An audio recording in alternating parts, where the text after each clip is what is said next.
puisque il y a des choses que j'ai envie de te dire et puis il y a des choses auxquelles je pense pas forcément. J'ai demandé à mes abonnés qui sont sur Instagram, donc Dodo ASMR, s'ils avaient des questions à me poser tout simplement. Et je pense qu'on va commencer par y répondre comme ça.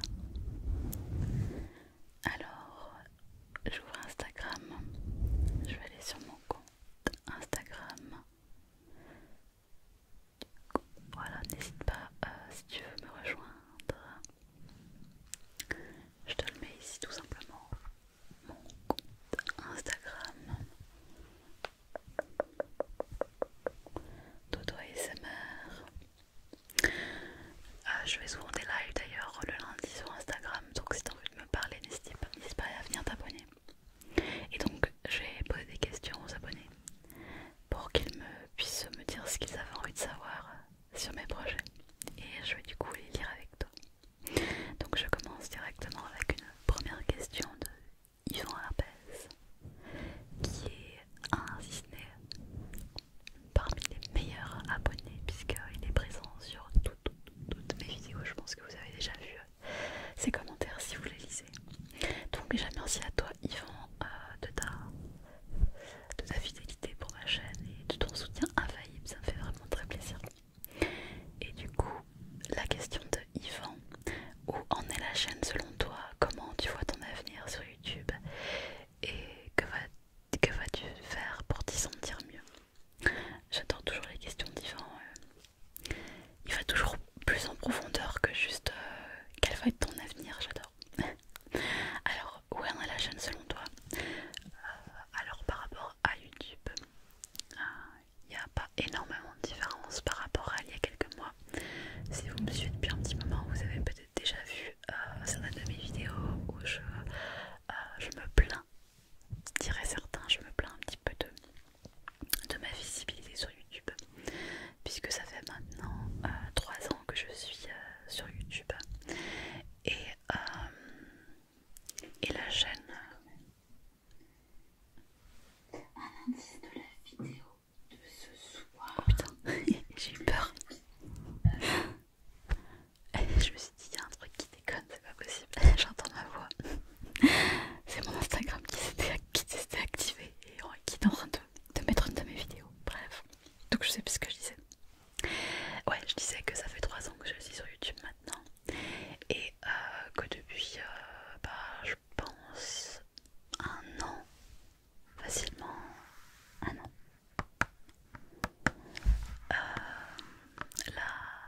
La visibilité de YouTube est identique, du coup YouTube ne me met plus en avant, en tout cas ça reste pareil. Et donc la chaîne elle en est toujours à peu près au même point, c'est-à-dire environ entre 5000 et 15 000 vues par vidéo. 15 000 étant les vidéos qui marchent le mieux, c'est-à-dire en général les roleplays médicaux. Ce qui est aussi une des raisons qui fait que j'en fais beaucoup, parce que je me sens à l'aise dans ce type de roleplay médicaux. Vous l'avez vu, pour moi c'est assez facile d'en faire en fait. J'aime bien en faire, ça m'amuse, parce qu'on peut utiliser plein de triggers. Et puis que je suis assez habituée, donc pour moi c'est facile. Et aussi parce que je sais que ça va faire de la visibilité. Et la visibilité elle est importante, pas uniquement par rapport aux chiffres, même si par exemple quand j'ai une vidéo qui fait 15 000 vues je suis très contente, mais parce que plus il y a de visibilité et plus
passe parce que ça sert pas à grand chose à faire des ambitions si on n'arrive pas à avoir la visibilité à la hauteur qu'on le voudrait quoi.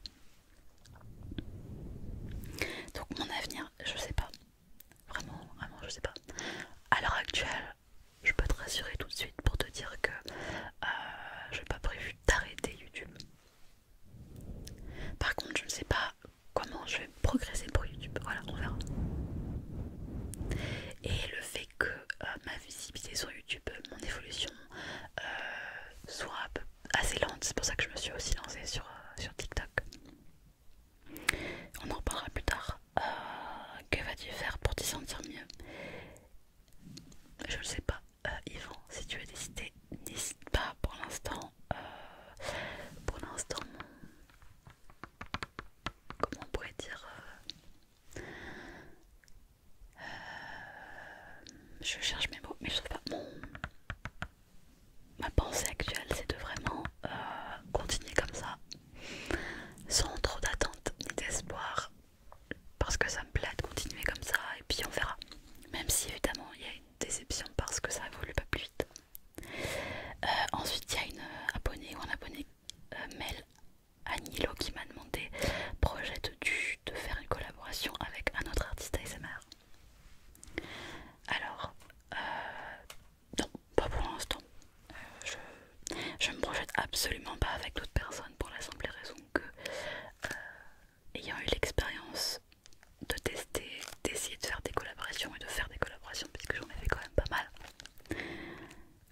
ça me plaît pas en fait. Enfin, dans l'idée, je trouve ça génial les collaborations, mais peut-être pas dans la manière dont je les ai fait, parce que j'ai trouvé ça assez compliqué dans l'ensemble. Alors je dis pas que j'ai pas aimé toutes les collaborations parce qu'il y a des gens qui étaient vraiment super et que j'ai bien aimé travailler avec eux. Je pense notamment par exemple à ASMR Zoé, que j'avais fait une collaboration pour la série avec la docteur Toto, j'avais bien aimé, et puis d'autres personnes, mais c'est compliqué parce que je sais pas, les gens n'ont pas le temps ou n'ont pas envie, je sais pas. Du coup déjà il faut les contacter et avoir une réponse. Et une fois qu'on a une réponse, il faut que la personne puisse faire sa collaboration, ça peut prendre du temps. Si ce n'est qu'elle puis encore à annuler aussi à la dernière minute, ça m'est arrivé plusieurs fois, donc bon. Je me dis, vaut mieux que je travaille par moi-même. Je m'en sens mieux de toute manière. La réflexion que j'avais récemment, c'est que les collaborations ne m'aident pas dans ma chaîne, ça me fait pas de visibilité du tout. Donc ça m'apporte pas grand chose en fait de faire une collaboration en termes de vues. C'est sympa de faire une collaboration parce que ça change et ça fait intervenir quelqu'un d'autre. Mais vu que c'est un peu compliqué, je trouve, j'ai plus trop envie de me prendre la tête avec ça. Alors, question suivante. Question suivante. De Brune Twin, je sais pas comment ça se prononce ton pseudo. Quelle est la vidéo que tu as préféré faire ou le personnage que tu préfères jouer? Ça c'est une question qui revient souvent, j'en sais rien. Parce qu'en fait, il y a plein de vidéos que j'aime bien faire, ça change. Si je réfléchis dernièrement j'ai bien aimé les vidéos un petit peu unpredictable. Ou la vidéo 0% de chance de dormir. Parce que c'est des vidéos où je m'amuse en fait. C'est pas des vidéos roleplay médecin où je suis toujours attentionnée, gentille, délicate dans mes propos, dans mes gestes. Je peux être un petit peu plus naturelle et faire des choses amusantes pour moi. Je peux parler vite si j'ai envie de parler vite et faire des mouvements rapides ou un peu n'importe quoi. Je m'éclate dans ce genre de vidéo.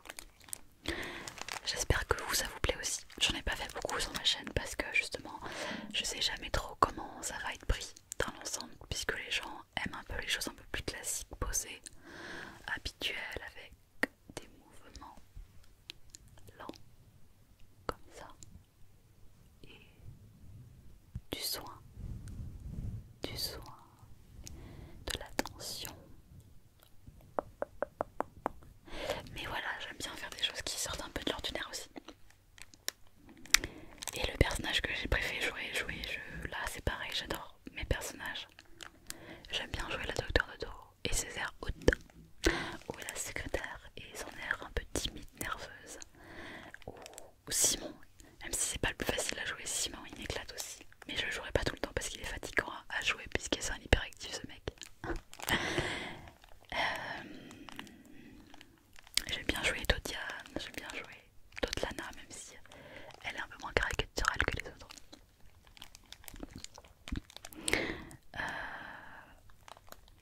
Voilà. Et du coup, Anthony me demande est-ce que tu as de nouveaux projets autres que les roleplays médicaux. C'est vrai que je fais beaucoup de roleplays médicaux pour les raisons que j'ai dit tout à l'heure parce que ça marche bien et que ça me permet d'avoir un peu de visibilité sur YouTube. Et si j'ai d'autres projets, eh bien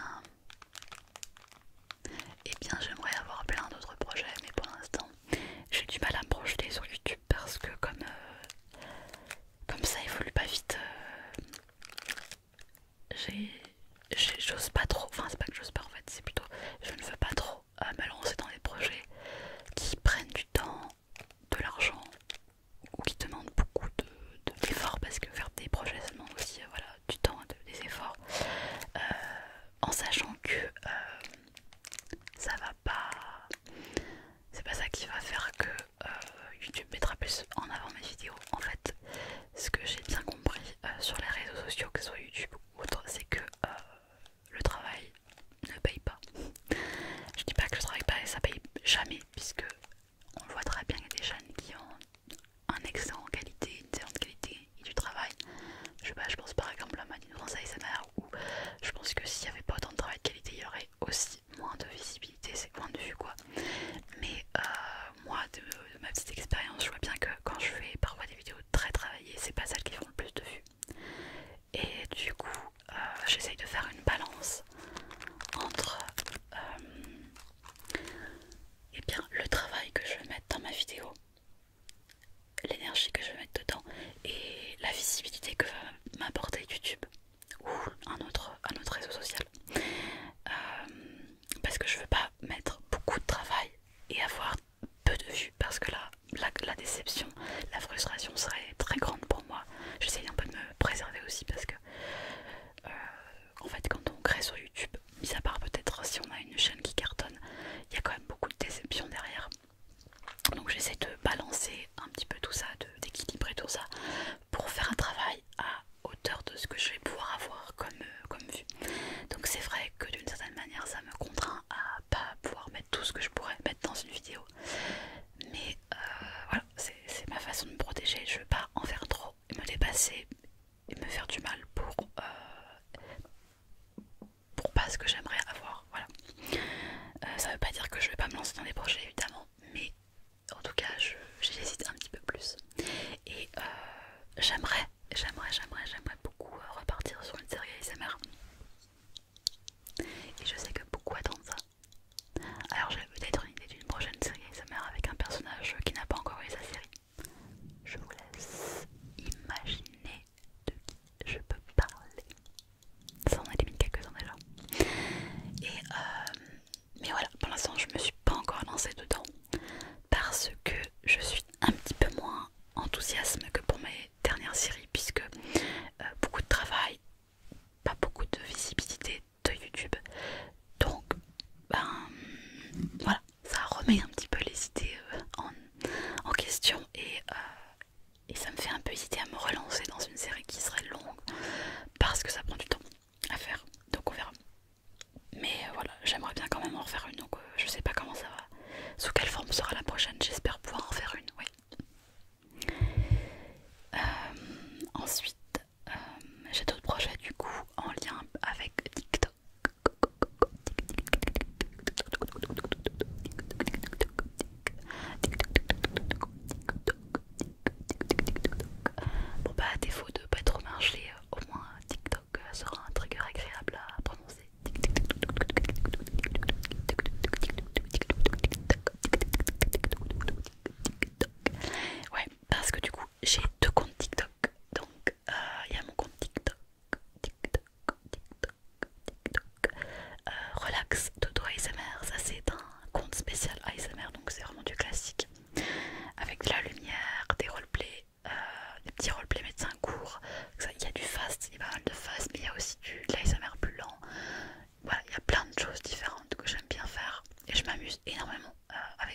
change un petit peu, ça change la dynamique.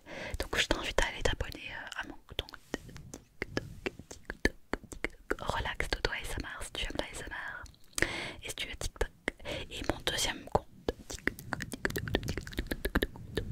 c'est la Dodo Family, dodo.family. Là c'est vraiment un compte TikTok qui est dédié aux personnages de ma chaîne. Donc on est un peu en dehors de l'ASMR.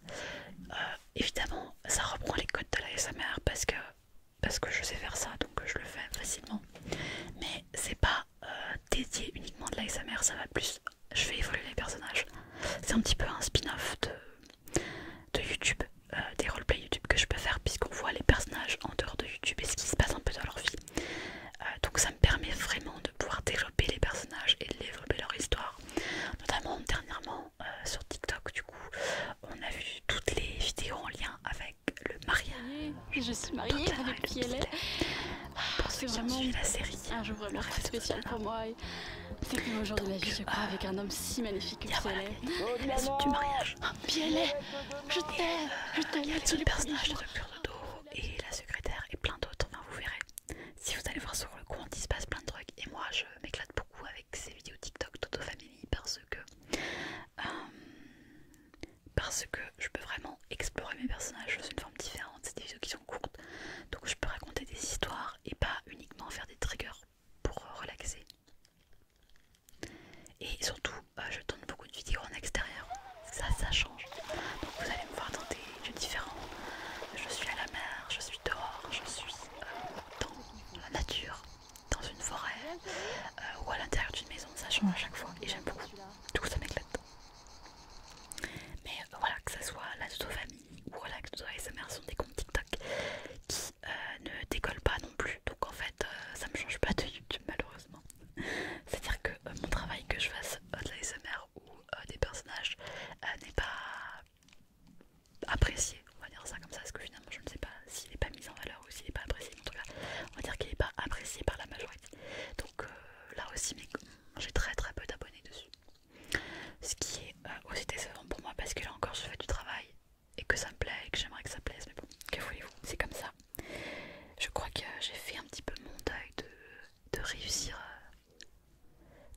je peux pas dire de réussir, mais en tout cas d'évoluer pleinement et de manière satisfaisante sur les réseaux sociaux, que ce soit YouTube ou TikTok. En tout cas, si tu veux t'abonner, n'hésite pas, ça me fera plaisir. Merci à toi. Du coup, il y a aussi Manon Gauthier qui me demande est-ce que je vais faire des lives TikTok. Bah ouais, en fait Manon, oui, mais je vais te dire quelque chose qui va peut-être te surprendre, mais je sais pas comment on fait pour l'instant, je sais pas en fait si je peux le faire ou pas d'ailleurs, peut-être qu'il y a une limite d'abonnés, j'en sais rien. J'ai même pas vu où était l'option pour faire des lives. Donc peut-être qu'il faudrait que je m'y penche pour regarder un petit peu comment on fait des lives TikTok. Peut-être que ça pourrait vous plaire, pourquoi pas essayer. Et puis là il y a Manon qui m'a posé plein de questions, donc je vais les répondre assez rapidement. Aurons-nous l'occasion de retourner au Paradis Spa? Ouais, je pense un jour, mais vous savez, je l'ai pas refait parce que c'est des vidéos. Quand je les sors, c'est pas forcément les roleplays qui marchent le mieux. Je peux faire les mêmes triggers qu'un roleplay Paradis Spa, mais en version médicale, et là je peux gagner 15 000 vues avec un roleplay médical, alors qu'un Paradis Spa restera à 5 000, donc pour moi c'est plus avantageux de faire un roleplay médical avec les mêmes triggers. Je peux utiliser de l'eau ou n'importe quoi, donc bon, c'est pour ça que j'en ai pas refait. As-tu retrouvé ta motivation? Et bien, je pense pas l'avoir complètement retrouvé ni l'avoir complètement perdu, dans le sens où depuis plusieurs mois, et bien comme je vois que ça progresse toujours au même niveau, ben il y a des hauts, il y a des bas, on dira, sur ma motivation. En fait, globalement, je suis motivée, mais par contre, je suis souvent déçue. Je pense qu'on peut dire ça. Je suis motivée pour faire des vidéos en fait, mais j'ai été tellement déçue ces derniers temps que c'est dur pour moi d'oublier tout ça et voilà, de me motiver pour faire des vidéos comme je vous l'ai dit tout à l'heure. Donc je continue, mais avec peut-être moins d'entrain qu'au tout début, puisque je pensais qu'au début ma chaîne progresserait plus vite.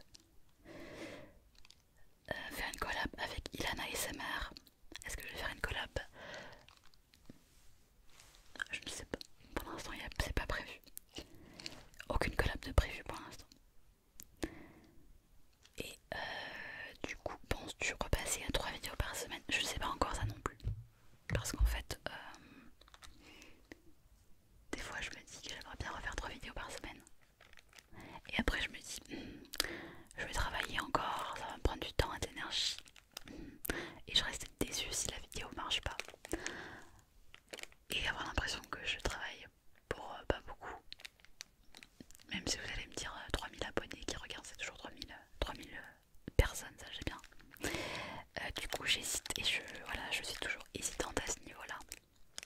Il faut savoir aussi que j'ai l'impression, alors c'est peut-être faux, mais que sur YouTube, quand on fait une vidéo et qu'elle ne marche pas, j'ai toujours l'impression que ça va tirer vers le bas mes autres vidéos. Comme si YouTube disait, ah bah t'as fait une vidéo ou deux vidéos qui marchent pas, bon bah ta chaîne on va la mettre un peu de côté, donc voilà, et que ça casse un peu la chaîne. Je vous dis ça parce que quand j'ai fait la série ASMR avec Oscarine la coiffeuse en décembre, janvier, ça a été super dur, vraiment, il y a eu une chute énorme de mes vues. Donc je me suis dit que c'était peut-être à cause de la série qui avait moyennement marché. Et pareil, en juillet là, j'ai sorti plein de vidéos short, vous savez, d'une minute avec talent ASMR. Et ça m'a flingué mon mois de juillet. J'ai vraiment fait un mois de juillet pourri en termes de vues, en termes de tout, d'abonnés, tout ça. Et je pense que c'est lié à talent ASMR. Puisqu'en juillet 2020, j'avais fait un super